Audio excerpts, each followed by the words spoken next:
और दुर्ग से वही खबर आपको एक बार फिर से बताते हैं, जहां एसीबी और डब्ल्यू की टीम पहुंची भिलाई। वैशाली नगर के पारक ग्रुप के यहां जांच की सूचना मिली है। डीएमएफ घोटाले की जांच में टीम पहुंची है। तो छत्तीसगढ़ में अलग अलग जगहों पर रेड पड़ी है, जहां एसीबी ईओडब्ल्यू की टीम पहुंची है, चाहे वो रायपुर हो, धमतरी हो, राजनांदगांव हो या फिर दुर्ग हो, जहां अलग अलग गाड़ियों में टीम पहुंची है। डीएमएफ घोटाले में ये कार्रवाई की जा रही है।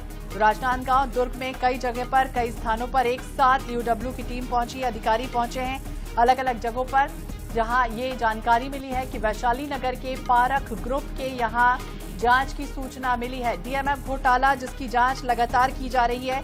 ईडी के रिपोर्ट के आधार पर जिस तरह से हाल ही में ईओडब्ल्यू ने धारा 120B 420 के तहत केस दर्ज किया था। अलग अलग जगहों पर यह कहा गया था कि टेंडर भरा गया था, जिसमें अवैध तरीके से लाभ पहुंचाया गया, यानी कि टेंडर की जो राशि थी उसको सीधे तौर पर 40% सरकारी अफसरों को कमीशन के रूप में दिया गया था। 2021, 22 और 23 में कारोबारी जिस तरह से कई लोगों का नाम सामने आया था, निलंबित आईएएस रानू साहू का नाम था, अन्य अधिकारियों की मिलीभगत इसमें कही गई थी। और अब इसी को लेकर ही, इसी मद्देनजर ही आपको बता दें, जब वैशाली नगर के पारक ग्रुप के यहां पर जांच की सूचना मिली है। छत्तीसगढ़ सरकार की ओर से जारी की गई जिस तरह की जानकारी मिली थी, जिसमें कहा गया था ईडी की रिपोर्ट के आधार पर ईओडब्ल्यू ने केस दर्ज किया था। और इस केस में देखिए अलग अलग तरीके के जो तथ्य हैं वो हाल ही में निकलकर भी सामने आए थे। डिस्ट्रिक्ट माइनिंग फंड, कोरबा के फंड से अलग अलग जो टेंडर है आवंटन हुआ था, इसमें बड़े पैमाने पर जिस तरह की अनियमितताएं की गई थी, जिस तरह का घोटाला किया गया था, जिस तरह का भ्रष्टाचार किया गया था, इसमें कई लोगों के, बड़े बड़े लोगों के जो नाम है वो सामने आए थे। और इसके बाद टेंडर भरने वालों को जिस तरह का कहा गया कि अवैध तरीके से लाभ पहुंचाएगा, और इसी के मद्देनजर ये टीम यहां पर पहुंची है। आनंद नारायण ओझा ज्यादा जानकारी के लिए हमारे सहयोगी हमारे साथ दुर्ग से जुड़ गए हैं। आनंद, क्या जानकारी के अपडेट, क्योंकि जानकारी मिल रही है कि वैशाली नगर के पारक ग्रुप के यहां पर जांच की सूचना है। जी, यहाँ पर पारक ग्रुप के यहाँ जो पूर्व में पहले भी सूचना पे छापा पड़ चुका है, वहाँ टीम पहुंची हुई है।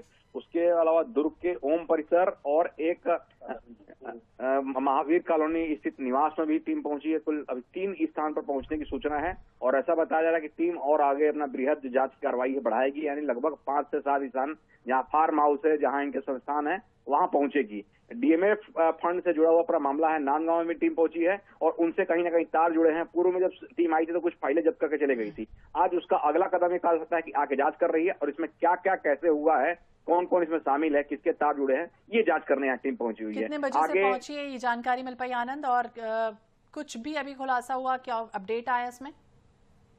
नहीं, शुरुआती तौर पे अभी कोई खुलासा करने की बात नहीं कह रहे हैं। उनका कहना है कि 1 घंटे मतलब 2 घंटे बाद इस मामले में कुछ सामने तक लाएंगे, और शाम को पूरा प्रेस ब्रीफिंग यानी प्रेस विज्ञप्ति के माध्यम से पूरा जानकारी दे दी जाएगी। तो बिल्कुल शाम तक उम्मीद है कि जल्द से जल्द जो बातें हैं वो सामने आएंगी। नजर बनाए रखिएगा। बहुत बहुत शुक्रिया आनंद, तमाम जानकारी के लिए बातचीत करने के लिए। डीएमएफ घोटाले की जांच में टीम पहुंची है। फंड खर्च के जिस तरह के नए प्रावधान रहे हैं, चाहे वो मटेरियल सप्लाई हो, ट्रेनिंग, कृषि उपकरण हो, खेल सामग्रियां हो, मेडिकल उपकरण है, कई तरह की जो कैटेगरी है उसको जोड़ा गया था, और जो नियम थे उसमें बदले गए थे, और इसके तहत ही कमीशन वाले प्रोजेक्ट को अप्रूव किया जा सके, इस तरह की भी जानकारी मिली थी। और अब ये जानकारी मिल रही है कि अलग अलग लोगों के नाम जो सामने आए थे, इसके बाद एक बार फिर से ये टीम सक्रिय हुई है। एसीबी ईओडब्ल्यू की टीम भिलाई पहुंची।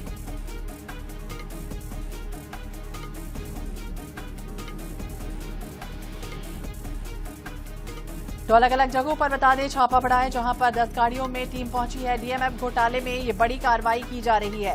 एसीबी और ईओडब्ल्यू की रेड पड़ी है, जहां पर चाहे वो रायपुर हो, राजनांदगांव हो, दुर्ग हो, भिलाई हो, ऐसे कई कारोबारी हैं जहां पर ये टीम पहुंची हुई है और दस्तावेज खंगाले जा रहे हैं। हालांकि देखना होगा क्या कुछ निकलकर सामने आता है, लेकिन शाम तक की उम्मीद की जा रही है कि जल्द से जल्द ब्रीफिंग होगी और इसके बाद पूरे मामले का पटाक्षेप होगा। तो ईडी ने ठेकेदार, सरकारी अफसर, उनके सहयोगियों के ठिकाने पर रेड मारी, और इसके पहले भी लगातार टीम जो है वो लगातार सक्रिय होती रही है। तो डीएमएफ घोटाला जिसमें कहा गया था कि कलेक्टर हो या फिर सीईओ हो, एसडीओ हो या फिर सब इंजीनियर हो, कई तरह के इनको कमीशन मिले हैं, और इसके बाद फंड खर्च के नियमों को जिस तरह से बदला गया, जिस तरह से दरकिनार किया गया, उसके तहत अब ये टीम लगातार कार्रवाई कर रही है।